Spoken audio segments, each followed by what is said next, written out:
मेरा है जुनून, तू मेरी है दुआ, तू इश्क मेरा, तू इश्क मेरा, तू इश्क मेरा। अमर भाई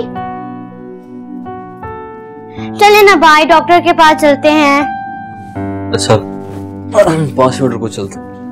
भाई सब ठीक है ना?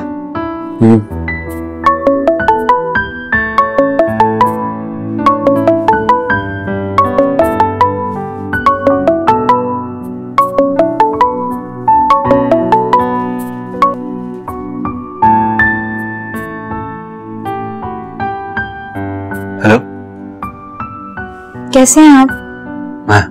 मैं ठीक। और तारा कैसी है? वो भी ठीक, पहले से बेहतर है बात की। Good morning teacher. तारा आप भी साथ हो? जी मिस नूर, हम डॉक्टर के पास जा रहे हैं चेकअप के लिए। Very good. बस अब आप जल्दी जल्दी ठीक हो जाओ, वरना आप फिर कोर्स में पीछे रह जाओगी और मुझे आपको एक्स्ट्रा टाइम देना पड़ेगा। मिस नूर आप बहुत अच्छी हैं, काश आपके जैसी मेरी भाभी हो।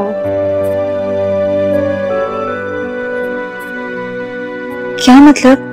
मतलब मैं वाहिगुरु से दुआ करूंगी कि मेरे भाई अमर को आप जैसी अच्छी और खूबसूरत बीवी मिले।